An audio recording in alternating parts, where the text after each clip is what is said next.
Welcome to the Ducks Unlimited podcast, the only podcast about all things waterfowl. From hunting insights to science-based discussions about ducks, geese, and issues affecting waterfowl and wetlands conservation in North America, we bring the resource to you. The DU Podcast with your hosts, Chris Jennings and Dr. Mike Brazier. Today we've got a special guest and a special episode here kind of focusing on Arkansas. And we have Arkansas Game and Fish Commission Waterfowl Program Coordinator Luke Naylor joining the show. Welcome to the show, Luke. Thanks for having me, Chris. Glad to be here. Awesome. And also joining me is Dr. Mike Brazier, my co-host here. And Luke, one thing that we want to start out with, and we're just going to dive right into the numbers side of this. I think everyone was pretty fired up for the Arkansas opener on November 23rd. And you guys had done the survey, but we really hadn't gotten a chance to digest it by the time the opener came around. But we have the chance now. Can you kind of share what some of those numbers reflected when you guys did the aerial survey? You bet. Yeah, just so short answer is about average. We typically in November have about 250,000 mallards in the Delta. And that's right at the number we hit this year, just under 250,000 and just under 700,000 total ducks in the Delta. So a little light there on total ducks, but no major drop. Always balance expectations with what we actually see out there on the landscape. And this is one of those years where 3 major cold fronts, 1 record-setting, kind of set things up. I think had people thinking maybe numbers would be a little bit higher than that. I thought they'd be a little bit higher than that when we ended up doing this count. And this again was flown the week right preceding the week of duck season. So we typically try to get this done before duck season starts. And didn't see anything remarkable, like no huge numbers of birds.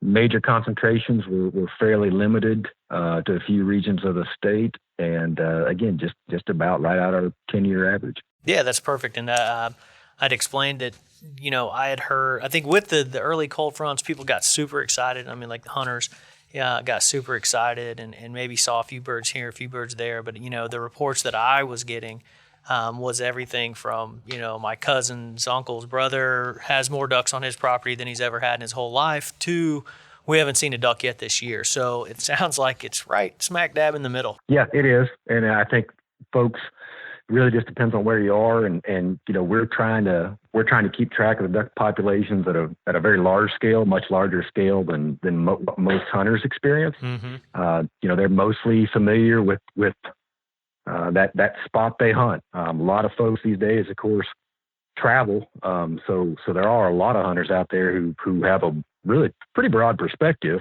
but it's still a fair bit different than getting up in an airplane and systematically flying across all major waterfowl areas within the Delta, which, frankly, much of the Arkansas Delta is potential waterfowl habitat. So, when we step back and really get to this big picture view, it may not match exactly what a particular hunter's seen here or there, either better or worse, but it gives us a good idea of what's going out there at the large scale. And I think your comments are similar to what I've been hearing so far after this first 10-day segment of duck season ended, that, we've got some people generally doing pretty well, maybe better than last year.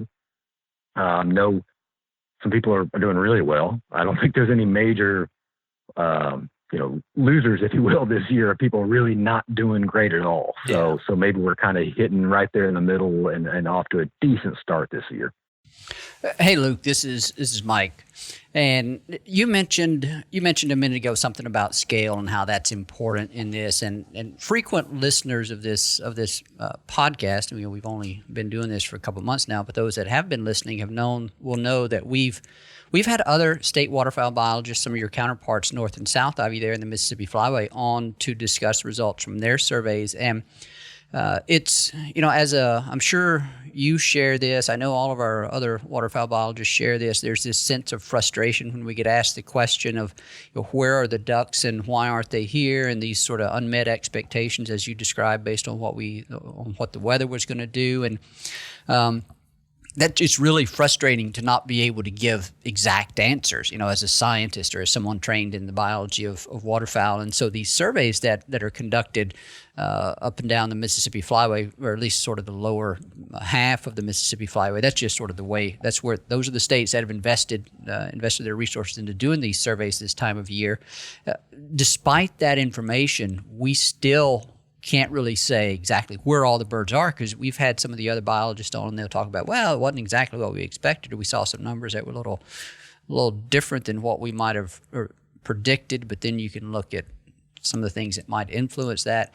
And so basically what I'm getting to is I want to give you, the same as we've given some of the other biologists, an opportunity to describe the surveys, because I think that's really important. Larry has talked about this from Louisiana's perspective. It's really important for people to understand the nature of these surveys in order to understand exactly what the data are saying, the scale at which they're relevant to, and despite all the work that we're doing to try to understand them, there's still a lot of places that we don't capture on the survey. So from the Arkansas survey, share a little bit about the nature of these, how they're conducted, and where they're conducted. Yeah, sure. So not as long of a period of record as what we got. Of course, Larry has there in the Coastal Zone Survey in Louisiana and a few other places throughout the country. Mississippi is about 15 plus years into their formal surveys throughout the Mississippi Delta, which our surveys, you could say, are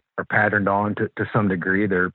You could say they're patterned on the BPOP, breeding population survey as well. Just a simple, a stratified transect-based survey. So we took the Delta, and there was one of our mutual colleagues, Ken Reineke, years and years ago, had done a couple of these different surveys throughout the entire Mississippi alluvial valley, and had laid out a few zones based kind of on professional opinion and known waterfowl habitat and duck concentrations.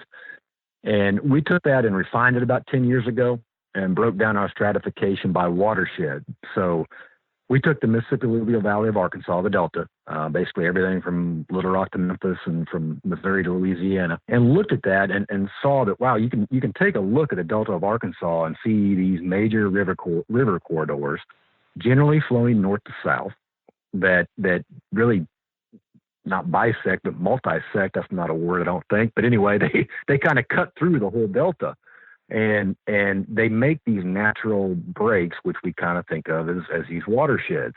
And so we re-stratified the entire Delta into these 11 strata that we now sample across east-west transects. So we design transects that typically run. We want the transects generally to run perpendicular to the major landforms, which again are these north-south rivers and different water courses. So we have a bunch of east-west transects. Then we sample by strata.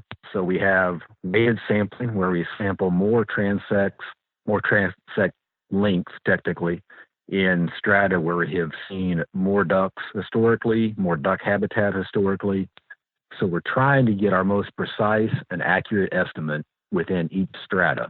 Then those estimates that can then be used to derive a delta-wide estimate of duck populations with measures of variance. So how much are we off? Yeah. Plus or minus some amount, which is important because previously, we, like many states, Arkansas had just been doing simple cruise surveys, we call them, where we go to just essentially get up in an airplane and fly around and go to known spots or maybe divert off to this location. If we see a concentration of ducks, try to count those ducks, assume we're counting all of them, but knowing full well we're not, but having no measure of how far we're off from what we presume to be reality. So these more systematic surveys are designed to generate us a precise and an accurate estimate within the Delta and carry that out through time. And so now we're about a little over 10 years of into that now. So creating a pretty good period of record here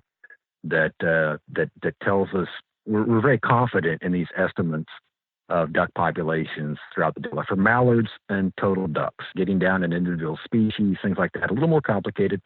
But for mallards and total ducks, we feel pretty strongly that this is a pretty well designed survey. Yeah. And so very briefly, methodologically here, tell me if I have this correct, and I want to expand on this transect nature just a little bit, so make sure folks understand it. When you fly these transects, you're in an airplane, you have observers, and you're counting some distance off of each side of the plane. Is it like an eighth of a mile for you guys? Yeah, 250-meter strips on the ground. Okay. And so then you fly these transects within these watersheds that you've defined there. And this is all statistically based, statistically founded.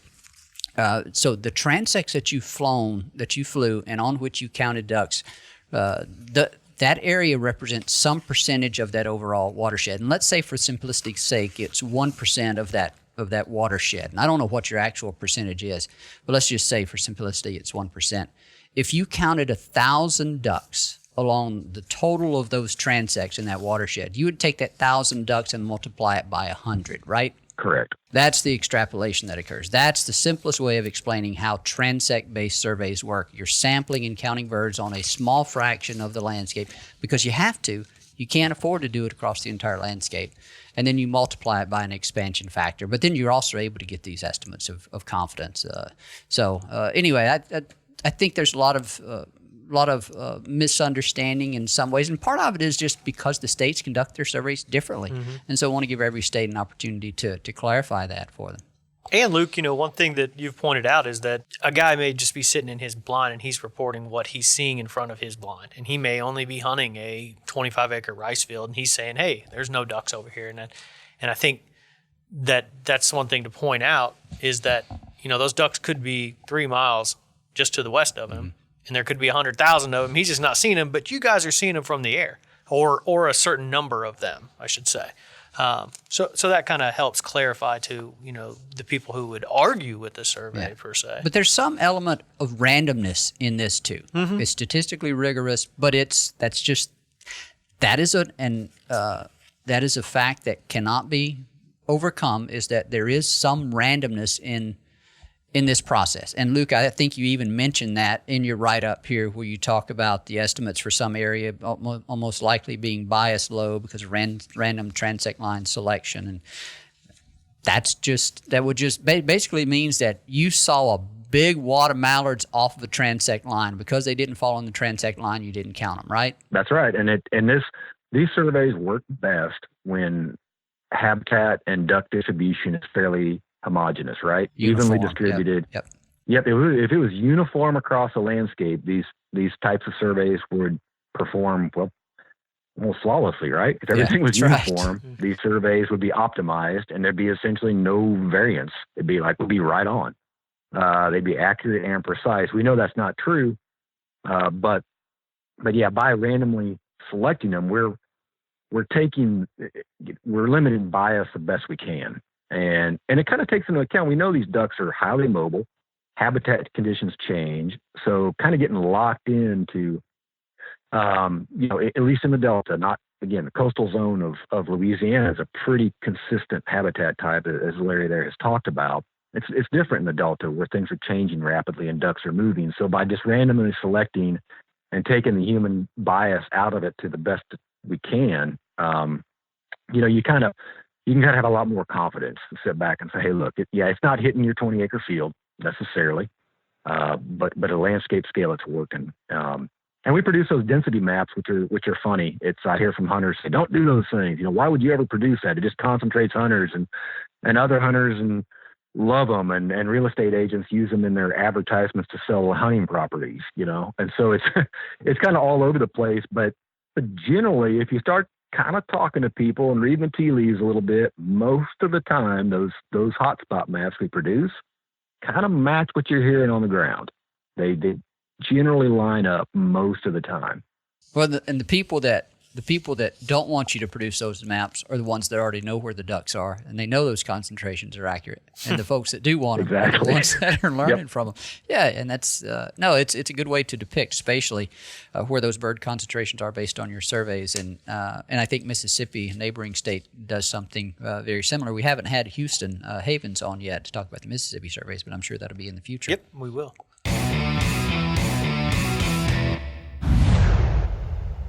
Be the first to know when ducks are on the move. Sign up for DU's waterfowl migration email alerts and receive ongoing in-depth updates on the latest habitat conditions, weather changes, and hunting reports for your flyway. Visit ducks.org/migration alerts. Hey, Luke, one question for you. Also, with the 400,000 greater white-fronted geese counted, where does that fall in your number of, do you have a long-term average that you guys are putting that up against, or have I overlooked that in the survey? No, that's typical. I figured you might ask that. Yeah. I'm pretty sure you like to hunt geese. I do. So, yeah. So do I. Chris wants a separate map for geese. Yeah. I know. We may get that. I have toyed around with that. Now, we don't have time to dig way down in the weeds there, but this survey we've talked about and the methodology, as Mike was laying out there, yeah, we're flying along at 500 feet above ground level, and geese don't like that. Yeah. Ducks stay there for the most part, or they kind of flutter within the same field, and they kind of stay put, and they fall within that view, that limited view the observer is looking through, their zone, if you will. Geese, man, they hear the airplane and they're gone. Yeah. So we don't put as much confidence in those estimates simply because of the behavior of those birds. But the observers, if geese pass through that zone, then they record those and estimate flock size and record that as an observation. And we generate estimates of population size within strata and the delta. But we got a whole lot less confidence in those just because of that nature of those birds. I do a lot of thinking when I'm out goose hunting or duck hunting, kind of thinking, man, how could we do that for geese? Because we're such an important state for geese now. How could we do that? And haven't come up with the answer yet, other than flying at 10,000 feet or 2,000 feet and trying to see them. But you can't see a speck in a bean field from 1,000 feet. So might work for white geese. Yeah, and I if you mentioned this, I was jotting down a note and I missed it. But the geese are even more clumped and distribution wise than our ducks, and that's why these transects also are not as great for geese. Yeah. The more clumped the distribution is for certain whatever it is you're trying to survey, the less well some of these transects are going to do unless you really ramp up the sampling and effort. That's right. Well, Luke, let's kind of go back to just kind of wrap up the overall a report here where we've got we've kind of talked about the numbers and the survey. But overall habitat conditions, we haven't really got into that. And I know that even personally, the habitat conditions have changed since this survey, just based on the amount of precipitation you guys got just in the last week or so. How were the habitat conditions going into the survey and then, post the first 10 days of the season? What are you hearing on the ground? Yeah, so that was an interesting point, especially obvious to some of our observers during this November survey. So that major cold front, record-setting cold front, November, right a couple weeks before this survey, I took a couple drives to the Delta during that time, and I'm like, wow, here, man, there's water everywhere, ducks all over the place. I thought this is going to be one of those surveys and opening days of duck season, just very memorable. And that turned out to stay true in kind of the north part of the Delta. Our observer there noticed a lot of water had been trapped in fields, caught in fields, not allowed to run off. Good numbers of ducks in those areas during the survey period. Really pretty opposite throughout the central Delta, including the Grand Prairie, historical stronghold for early waterfowl and waterfowl habitat, and really dried up in just a week or more, a little over a week before this survey. And it just seems, this is all anecdotes, of course, but just seems like a lot of that water that just fell on the landscape that Mother Nature provided just went right on down the drain and it just wasn't caught in the fields, and that habitat was here today, gone tomorrow, literally. And that again, Chris, it has changed since that survey. That's why we talk about these conditions are always changing. And when we did get another rain that really spiked up some rivers, the White River is on a major jump right now. Western Arkansas, there's some places throughout the Arkansas River Valley where some smaller creeks and tributaries have really jumped up in the past little week. Now, we got another week off here before duck season starts back in again. But this is the time of year when we should expect those runoff events to start accumulating, where water really starts loading into the system. That's just naturally, for millennia, that's the way the system's operated, right? That's why mallards come here in mid-December through early January, because that's when the habitat availability seems to peak. So really, it's kind of unfortunate that we saw that drying out and had a fair number of ducks that maybe left, or maybe they all just moved to North Arkansas. But we had, 70 degrees and south winds right before the survey too. Yeah. And this whole unidirectional, that's a whole nother podcast to talk about, duck migration and the what I think is a misperception that this whole migration thing is a unidirectional pouring out of a bucket from Prairie, Canada. Exactly. These ducks are jumping back north when the conditions suit them. Absolutely. And then they jump back south when the conditions suit them, right? So I think we saw that right before this survey. But again, they've improved a little bit. Conditions are all set. Soil saturated, trees are all dormant. They're not pulling any water out of the ground anymore. Like there's going to be some major runoff with every 2 to 3 inch rain we get from this point forward. Yeah. Yeah. And one thing that you kind of hit on there, that as far as habitat, kind of just a question that I had personally. I know with the water that remained on the landscape for so long into the summer even, how was the mass production throughout, some of the main areas that you guys monitor? Yeah. So that's a complicated question, because again, we talk about variability here, right? And that's mass production in forest. Boy, that's one of those things that's, try to wrap your head around that, Well, I mean, it's it's crazy. I mean, you walk within the same patch of woods and it can vary from this 20 acres to this 20 acres, overall kind of good, we think. We've had such that's another whole conversation, but I mean, our overall forest health productivity of these places with all this prolonged spring and early summer and even late summer flooding we're getting it's starting to take a toll on some of these places. And I think the long-term trend is definitely declining mass production and declines in the species of hardwoods that produce mast for ducks. Yeah, I think that brings up a good point of just how many variables are involved in this. Oh, absolutely. Not only just the survey methodology, but, even to the mass production, to water here, water not there.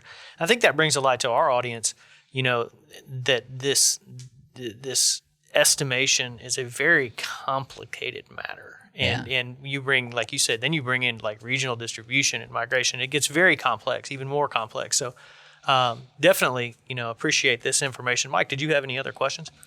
I guess the only thing I wanted to ask is, when do y'all fly next? December 16th. That week, we'll try to get another survey done, and then hopefully 2 more after that. So the midwinter survey, traditionally flown since 1952, I think, the first week of January. We'll do that one in cooperation with lots of folks. Yeah, and then y'all have another one in late January, right? Correct. Yeah, the plug for the midwinter there is a good one, because I know that's a topic that we will probably have an episode dedicated to that, because I think a few other folks have referenced that also. But it's a much larger effort. Many more states participating in that. There's actually more states participating in that historically than there are now. Some states have dropped out of that. But just to reiterate for some of our listeners, the folks that we're having on right now, mostly, I guess, all from the Mississippi Flyway. And that's just an artifact of those are the states that continue to conduct these surveys outside of the midwinter, early January period. When we get to that midwinter period, there are states from Texas, California, and I don't know who all else, some in the Atlantic Flyway and a lot of others in the Central. Do you know how many it is, Luke? There's a couple dozen states fly that midwinter? Yeah, a couple dozen I think would be a safe estimate. And folks really kind of ramp up their efforts if they do kind of nominal, some hotspot counts here and there throughout the kind of periodic surveys. Okay. And then we'll kind of pick it up in the midwinter and really, do full scale surveys. Yeah. The only challenge there will be we won't have all the results for that simultaneously until sometime later. I don't know how long it takes to get all those summarized, but all the states have to submit those. And yeah, that'll be complicated. You'd be better off to email each have a marathon episode where every representative participates in that's coming on. I'd be beat by the end of the day. Let everybody call in. Right. Yeah. I think maybe not on that. So No, I think that's all. I think that's great information. Appreciate you coming on, Luke. Appreciate Luke, that. thanks for joining us today. Really appreciate it. No problem at all. Special thanks to Luke Naylor, the Arkansas Waterfowl Program Coordinator with Arkansas Game and Fish Commission. Also, thanks to my co-host, Dr. Mike Brazier. Thanks to Clay Baird, our awesome podcast producer, and thanks to you, the listener, for supporting wetlands conservation and the DU podcast.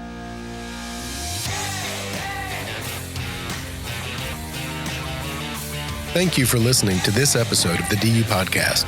Be sure to rate, review, and subscribe to the show and visit www.ducks.org/DU Podcast for resources based on today's topics, as well as access to more episodes.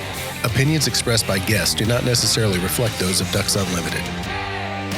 Until next time, stay tuned to the Ducks.